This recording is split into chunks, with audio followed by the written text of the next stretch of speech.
Well, the Cinderella story ended. The Pittsburgh Steelers defeated the Connecticut Gladiators, in which everybody just couldn't help but give their props and respects to the Connecticut Gladiators. The fact that they went undefeated and they lived up to they exceeded expectations, and not only that, gave the 3-time, now 4-time Super Bowl champion Pittsburgh Steelers a run for their money. If it wasn't for some crucial mistakes, they would have had the game. And it proved that Evans is actually here to stay. It was just that it wasn't his time. Steelers are still the kings of the NFL.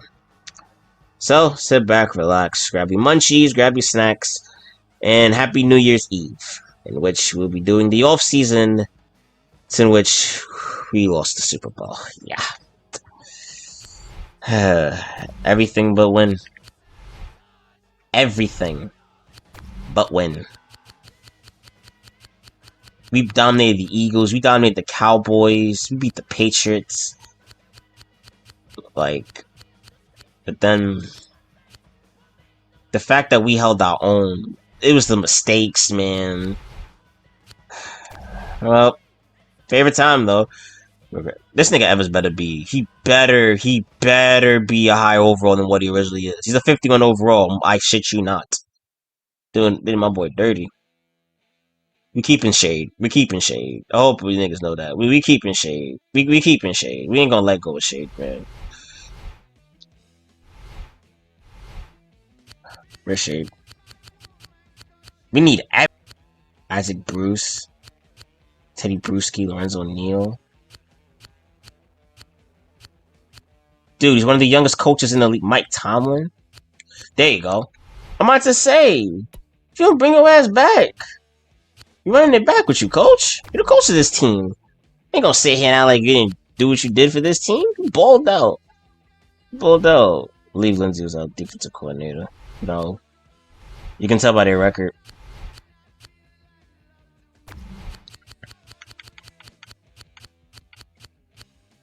Now, where's that other defensive coordinator? I want to keep the group. Keep the guys together.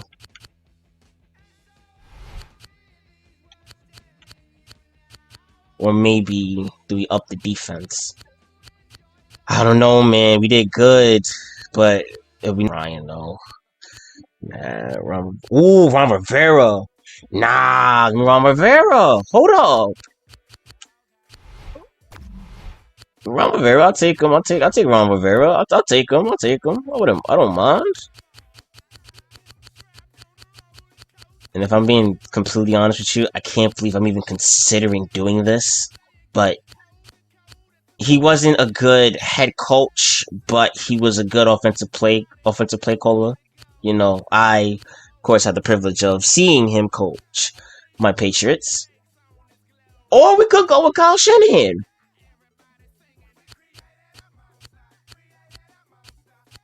I mean, I was a little. Is this our offensive coordinator? Oh no, England. No. I was thinking Josh McDaniels, but I mean, Kyle Shanahan. He may not be the best head coach. He may not. He may blow a lot of leads, but he's a decent and he's a good offensive play caller. Having a young offensive coordinator along with a young quarterback up this offense a little bit. We might get Tim White to help with our offense. What? You're telling me everyone improved but him? Reed's an 87, Gore's an 86, Hendricks an 83, Neely's an 83. You're telling me everyone upgraded but him? How does that even... After the season he had?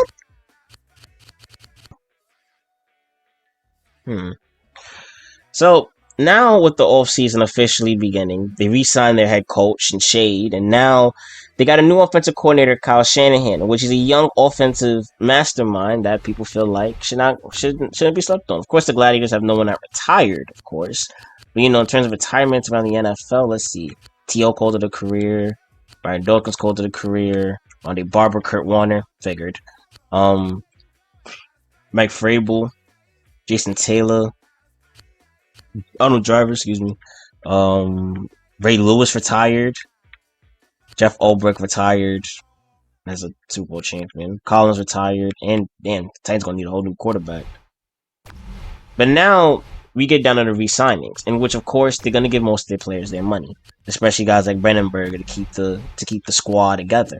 But also for the backup running back Dotson, some people are saying what makes no sense of keeping him, in which they're gonna try and draft obviously Tim White, who played at UConn before at the during the season, and he balled out being one of the best running backs and being in the top 3 Heisman voted in the Heisman race, even though his teammate Parker should have won. But he was amongst one of the best, if not the best, running back in all of college football. And you compare that to an Alexander Evans offense, along with Jamal Charles, who's coming off another great season. Who's coming off a great season. A 2 running back offense with those two could actually cook. So they decided to part ways with Dotson and let Dotson test the free agent market to see where he can go. Now there's gonna be a lot of free agents on the market, but their main goal is to help Alexander Evans and also kind of in a way up the defense. In which what happened was the ground game, but they kind of don't want to let go of anybody. They kind of want to keep everybody because the same squad they have is kind of, again, they're all still young. They all are very hungry, and they want to prove that they could run it back with the same exact squad, except just adding some new people. But you might not know. You could be seeing some people. There's really no one in interest. If I'm being 100% honest with you, there's really no one of interest. No one I'm like, oh wow, we gotta have him. We're good with Williams as a linebacker. We could use a little bit of help on kicking. That's kind of it. Just need help on kicking. We just need help on kicking. That is all. Because again, when you look at the squad and you look what Evans did, the fact that they held their own against the Steelers in a close game, they would have had that game in the bag. It's just that crucial mistakes and not taking advantage of opportunities. So now they have to, see if they can redo that again. See if they could go back to being that team, that the same team they was last year, because it has happened before where a team makes a Super Bowl and then after that they fall off the cliff. They're not trying to have that. In the draft, they're looking at another possible defensive cornerstone in another former UConn player, in Jamal Johnson. Jamal Johnson was one of the best corners in the league, in the nation, actually. So they considered, maybe we could add him to be part of our cornerback room and we could develop him from there. So they kind of want to do that, but also with the help of Tim White, and Tim White also going to be most likely their first round pick. There's really nothing else they could really do besides try to up the whole thing. Let's see, Jacksonville has the first overall pick in terms of scouting. Player progression is actually right here. Let's see, crazy. But yeah, in terms of scouting, I didn't really look into the scouting, but I did, but not in this offseason. But you guys got it. So as you see, you got Britt from Texas, and the Jaguars got the first overall pick. Meaning we have, what are our picks?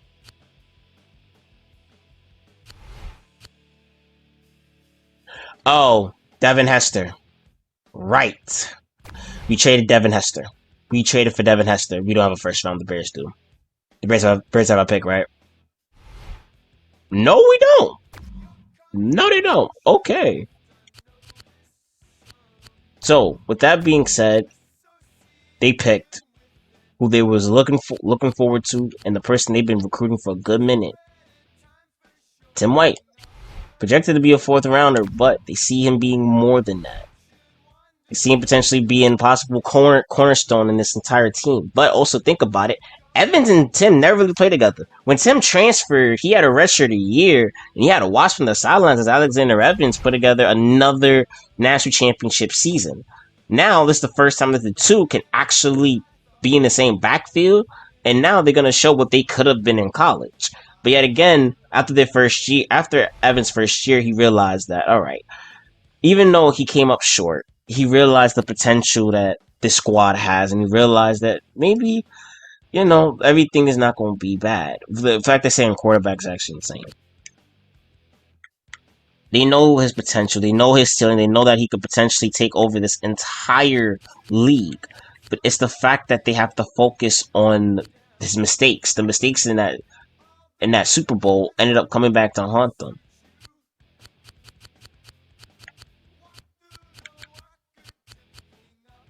But of course, for the next pick, we're gonna change this Chris Yates to Jamal Johnson. You guys get it.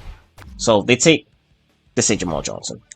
So they take Jamal Johnson. Now they move on to see who else they can really use at the same time. So some of them are saying maybe they should go outside linebacker, but Weaver's already off the board and Leak's already off the board in terms of corners. They only recruited corners and running backs. So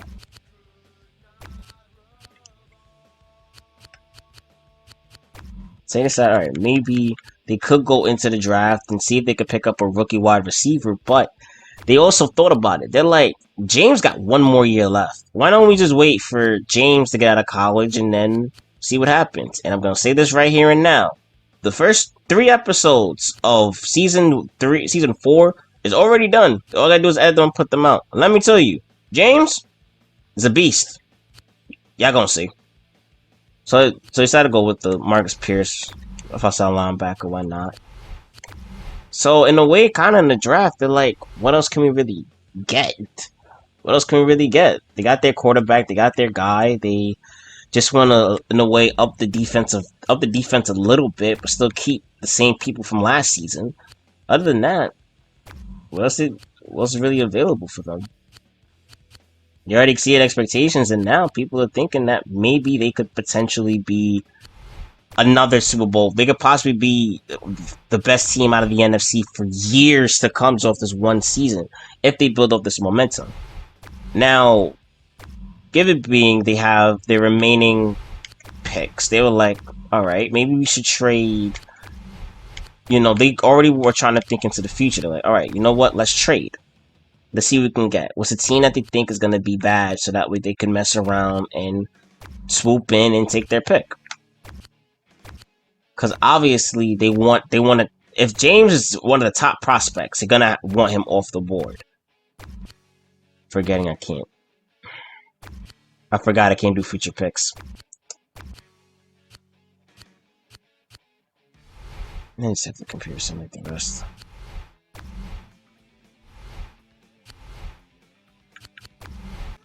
So now the draft is finally ended. And now it is time to see where they're going to lie and where they're going to stand in terms of, their picks. In terms of some of their guys. They got Tim White. They're going to offer him a $3 million, 4-year, $3 million, 5-year. We don't have any room on our roster. Alright. So now a new season was close to being upon us. And Evans is back looking for revenge now. Because that was his first loss since his sophomore year in college. The last time he lost, White's 64. Should not really be up for discussion. This should not be up for discussion. Who's returning kicks? This should not be up for discussion.